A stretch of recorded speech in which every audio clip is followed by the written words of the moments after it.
Assalamualaikum warahmatullahi wabarakatuh dan selamat sejahtera semua murid-murid. Apa khabar? Bertemu lagi dengan saya Cikgu Zuli di Cikgu Zuli Channel. Okey, hari ini cikgu nak akan ajar Sains tahun 2 unit 1. Okey, hari ini 1.1 kemahiran saintifik, 1.11 menguasai kemahiran memerhati. Okey, so kita akan pergi kepada apa yang kita akan belajar pada hari ini. Jom kita belajar. Oh, tapi sebelum tu jangan lupa like, subscribe dan komen di channel cikgu.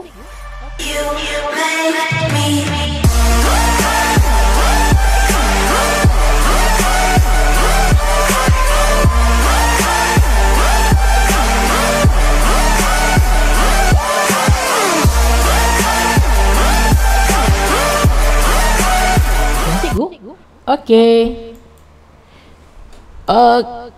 Okey, so kita ini gambar ini cikgu ambil cikgu ambil daripada buku teks. Buku teks tahun 2, muka surat bilangan 1 kalau tak salah cikgu. Okey, so ini adalah dalam buku teks. Kalau kamu tengok tajuk yang pertama untuk unit 1, ini akan kamu nampaklah dalam buku teks. Okey, so cikgu akan baca perbualan murid ini. Okey, anak pokok ini semakin tinggi. Tentulah anak pokok ini membesar. Bilangan daun juga semakin bertambah.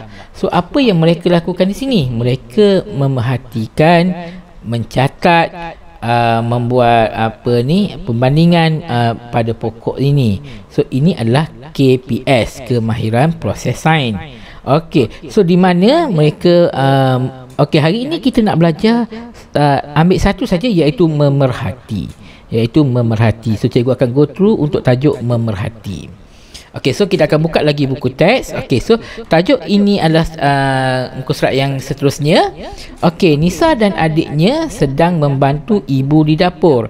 Mari kita ikuti aktiviti mereka di bawah. Okey, so dalam buku teks dah ada satu cerita di mana Nisa dengan adik dia ni tolong ibunya sedang buat kek. Okey, so kita akan baca dia punya dialog-dialog dalam buku teks ini. Okey, kita perlukan tepung, garam, gula, yeast dan air untuk membuat roti. Mula-mula kita masukkan tepung, kemudian garam, gula, yeast dan air. Selepas itu kita uli adunan menjadi dough yang lembut. Kita tutup dough dengan tuala yang bersih dan yang lembap dan membiarkan selama sejam. Wah, adunan ini sudah mengembang. Kita bakar dahulu adunan ini. Wah, sedapnya bau roti ini. Jangan sentuh, ketuhar ini panas. Ting! Ibu, ketuhar dah berbunyi. Roti dah masak ke?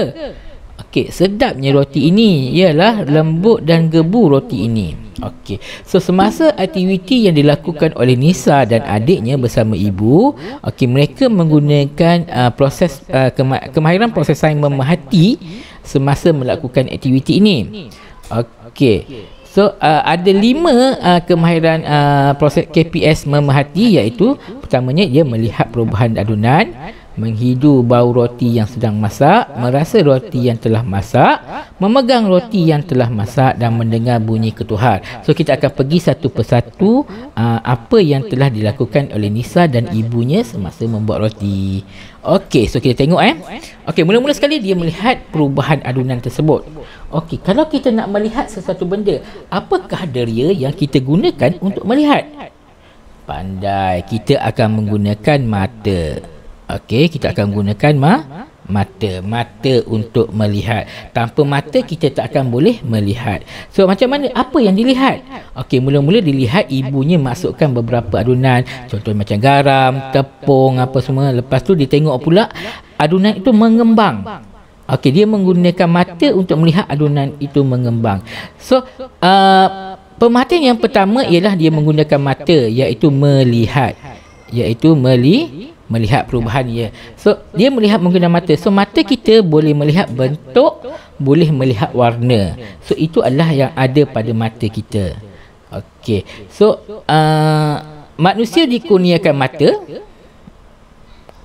Cikgu lukis mata Okey, so mata ini dikurniakan kepada kita untuk melihat sesuatu benda. Itu kita boleh lihat bentuk, kita boleh melihat warna. Okey, so ini adalah kelebihan pada mata kita. Kita melihat. So Nisa dengan adiknya menggunakan mata untuk melihat perubahan kepada adunan tersebut. Okey, seterusnya, menghidu bau roti yang sedang dimasak. Apakah deria yang kita boleh gunakan untuk menghidu bau? Ya, pandai. Kita menggunakan hidung. Okey, hidung. Okey. Okey, kita menggunakan hidung untuk bau. Apa yang hidung kita boleh bau? Hidung kita boleh bau warna yang wangi, yang sedap, okey, bau busuk. Tak semestinya bau yang sedap saja, mesti boleh kita bau yang busuk juga.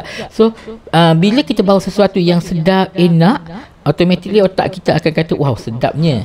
So, kita rasa nak makan sebab baunya sedap. Okey, so dia menggunakan hidung untuk kalau kita bau, sebab tu kalau kita makan benda yang tak elok, kita kena bau dulu. Sebelum kita makan tu, kita kena bau dulu. Kalau ada bau yang kita rasa tak menyenangkan, yang rasa something ada yang tak kena, kita tak akan makan benda tu. Sebab apa? Otak kita beritahu, okey, ini berbahaya, jangan makan sebab ada bau yang tak enak keluar daripada makanan tersebut. Hidung kita boleh orang kata apa ni, beritahu kat kita apa yang sedang berlaku. Tapi sebenarnya ada makanan yang memang bau dia tak sedap. Ada orang kata durian tu baunya tak sedap, tapi kita baunya sedap. So ada juga benda yang boleh menipu otak kita, benda tu sedap tapi jadi tak sedap sebabnya bau tersebut.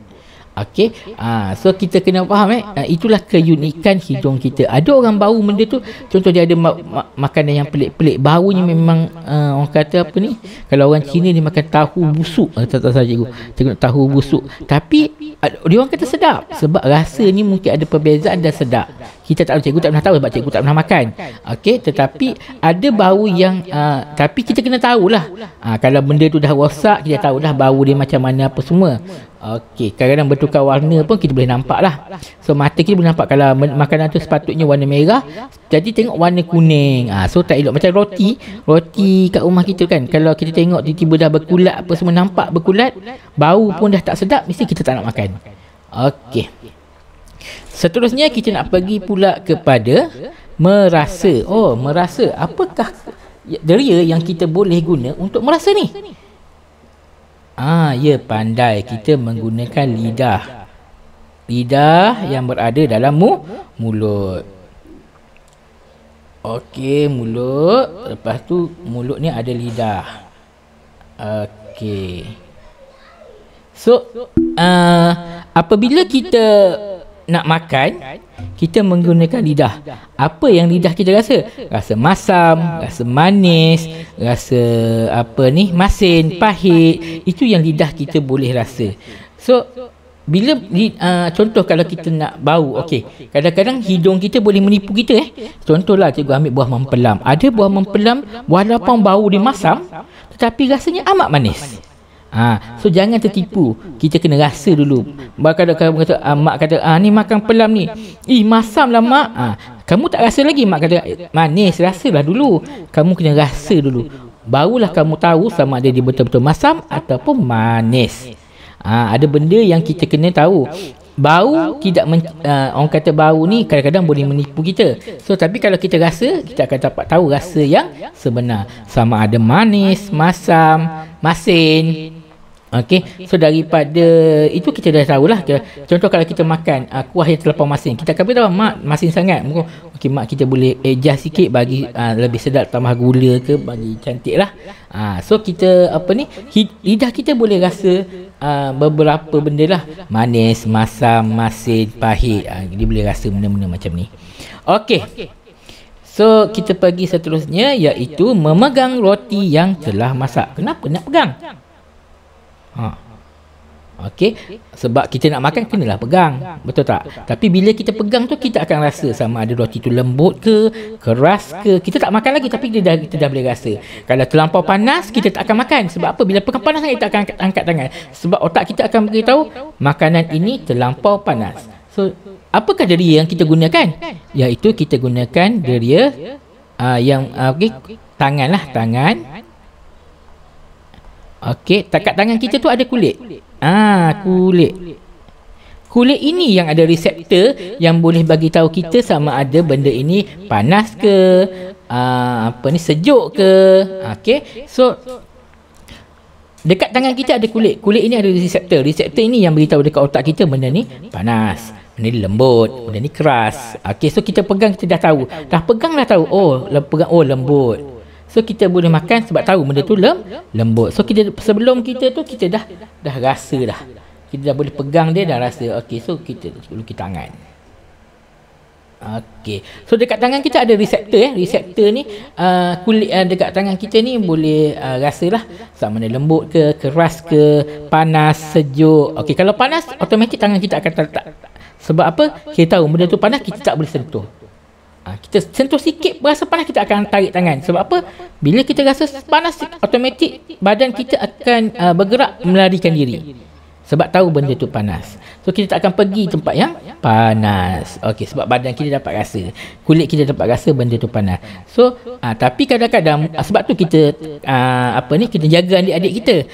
Budak-budak ni kadang-kadang reseptor pada jari dia masih belum, orang kata ni masih belum kuat lagi. So bila dia rasa, dia tak tahu benda tu betul-betul panas ke macam ni, sehinggalah tangan dia boleh luka sebabkan terlampau panas. Kalau ada setengah orang tu dia kerja dengan chemical menyebabkan reseptor pada tangan dia dah tak berfungsi, dia tak boleh rasa benda panas, dia tak boleh rasa benda sejuk. Okey. So kita kena hati-hatilah dengan tangan kita. Jaga dengan kita supaya kita masih dapat merasa benda yang panas, benda yang sejuk, benda yang keras, benda yang lembut. So reseptor pada tangan kita kena hati-hatilah. Okey. So jangan orang kata apa ni, sebab tu kalau tengok adik-adik, kenapa mak marah adik-adik untuk pergi, kena beritahu adik panas. Kenapa? Kadang-kadang budak-budak ini dia punya reseptor belum lagi matang, di mana dia tak tahu sama ada nak membezakan benda tu panas, benda tu sejuk. Kamu sebagai abang kenalah tolong. Okey. Satunya, mendengar bunyi ketuhar. Apakah deria yang kita gunakan untuk mendengar? Okey, apakah deria yang kita gunakan untuk mendengar? Ya, pandai. Kita menggunakan telinga. Okey, telinga untuk mendengar. Okey, telinga kita ada dua kan. Okey, so kita menggunakan telinga untuk mendengar. Mendengar apa? Mendengar bunyi. Kadang-kadang kita boleh membezakan bunyi tu. Contoh bunyi handphone ayah kita. Ni telefon ayah kita, ini telefon mak kita. So perbezaan bunyi antara dua handphone ni kita dah boleh tahu. Kadang-kadang bunyi mereka tak sama kan. Okey, bunyi telefon rumah. Okey, kalau orang datang rumah, ting, ada orang tekan loceng. Okey, sama juga kalau orang bagi salam. Kalau dia bagi salam kuat, ada orang bagi salam. So kita dengar bunyi dan kita boleh differentiate ataupun kita membezakan bunyi tersebut. Okey, bunyi TV. Kadang-kadang mak ayah kita bandu kereta, tiba ambulans datang. So kita boleh kenal, ini bunyi ambulans. Apa yang mak kita lakukan? Dia akan ke tepi. Ayah kita lakukan, dia akan ke tepi untuk beri laluan kepada orang yang dalam kecemasan. Kita boleh membezakan bunyi ada macam-macam jenis. Contoh, kalau kita pergi hutan, tiba-tiba bunyi harimau mengaum. Mau tak lari, kita takut juga. Sebab apa? Kita tahu itu harimau. Walaupun kita tak nampak itu harimau, tetapi kita dengar bunyi mengauman dia, kita tahu benda tu dekat dan ada berhampiran dengan kita, walaupun kita tak nampak. So bunyi-bunyi ini boleh membantu kita dan menyelamatkan diri kita lah. Okey, so kita menggunakan telinga untuk mendengar. Okey, so kesimpulan untuk hari ini, memerhati ni ada 5. Iaitu yang pertamanya, mana pula pen cikgu tadi? Okey, yang pertamanya adalah memerhati. Okey, kita melihat menggunakan mata, kita menyentuh menggunakan tangan, okey, kita bau menggunakan hidung, mendengar menggunakan telinga, dan merasa menggunakan lidah. Okey, ini adalah kemahiran proses sains memerhati. Okey, yang pertama kita belajar pada kali ini ialah KPS memerhati. So kita memerhati menggunakan 5 deria ini: mata, tangan, hidung, telinga dan lidah ataupun mulut. Okey, so inilah yang kita nak belajar pada hari ini. Okey, nanti cikgu akan bagi latihan. Kamu tengok dalam live worksheet. Tengok boleh rujuk latihan di dalam live worksheet. Okey, so itu saja daripada cikgu. Cikgu rasa sampai di sini saja untuk kelas kita pada hari ini. Okey, jangan lupa like, subscribe dan tekan loceng notifikasi untuk terus bersama cikgu pada masa akan datang. Okey, semoga berjumpa lagi di kelas cikgu yang lain. Bye bye. Assalamualaikum dan selamat sejahtera.